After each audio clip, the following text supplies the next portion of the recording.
Hi guys, it's Hot Mess Mama coming to you live. It's almost like 4 o'clock. I don't know, was it Tuesday? It's a Taco Tuesday, that's for sure. It's definitely Taco Tuesday. It's 4 o'clock, Tuesday, February 5th. And this is something that I've really been pondering. This is life's big question on a Tuesday, on a Taco Tuesday. Blowing your nose. Okay, we teach our children when they sneeze, choo, that they're supposed to sneeze into their vampire it, sneeze into their elbow so that they're not sneezing into their hands and touching people or sneezing into the air and you know, spreading their germs in the air. You know, and we talk about, you know, blowing your nose or wiping your nose when you've got snots and everything like that. Those are all good practices to have, right? Especially with this flu season that's going around, where even if you have a flu shot, everyone's getting it, and kids are putting everything in their mouths and spreading germs everywhere. But this thing that I'm thinking about doesn't necessarily limit itself to children. It's something I think that we learn at a very young age, and I really don't understand it. And I catch myself doing it, and I catch myself trying not to do it. It's okay, so let me demonstrate.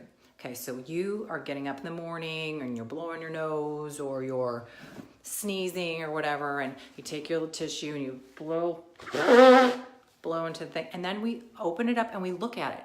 We survey the Kleenex like there's some sort of tea leaves of my fortune is in this freaking booger mess in the Kleenex. Why do we do that? We do it when we're sick because we want to see what color the snot is, because legitimately colored snot is, it indicates that there's an infection, right? And that's what they say about with their kids.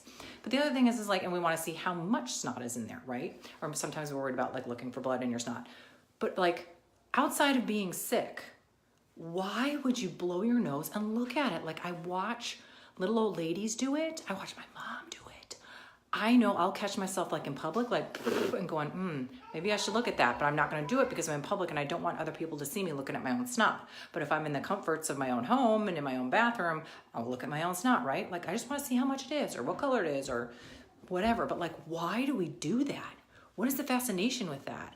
And with kids, they could sneeze their entire nasal cavity out, right? And we're wiping it clean. And then there's all sorts of things do we use Kleenex? Do we use toilet paper? Do we use handkerchiefs?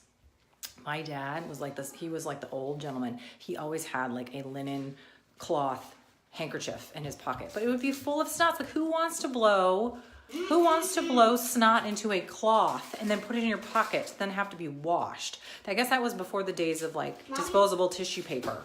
And so, yeah. No, you're not, that's protein, you can't eat that. So yeah, Lizzie, why do we do that? Okay, so I get now we've got these disposables, so why would anyone continue to use cloth handkerchiefs unless you're super environmentally friendly? But these biodegrade, so I don't get it. Okay, so then there's boogie wipes, right? So people spend good money on what they call boogie wipes for their kids because they'll wipe the boogers, the crusties off their kids' noses. Okay, that's all fine and dandy, but you can't do that with a rag, you can't do that with a Kleenex, or you can't do that with a baby wipe. Why to pay the extra money for the boogie wipes? So these are all the things that I contemplate as a mom on a Tuesday, on a Taco Tuesday. Number one, who doesn't use disposable tissues anymore? And it's just as acceptable to use toilet paper, right? Or a baby wipe instead of a boogie wipe, right?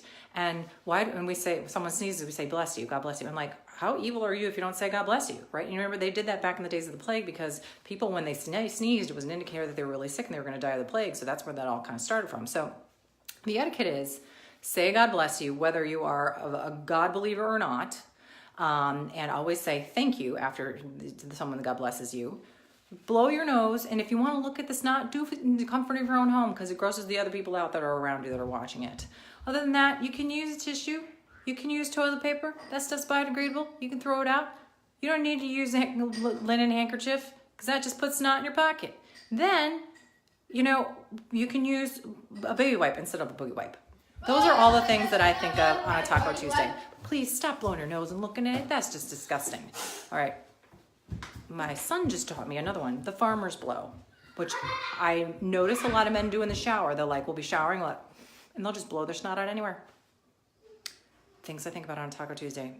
Sneezing etiquette. What do you think? And what are your kids and your husbands and your moms and your dads? What are their what are they repeat offenders of? What do they do that's super uber disgusting that you're ooh, where do we learn these habits? And how do we stop doing them? Because once we do them, it's they're ingrained, right?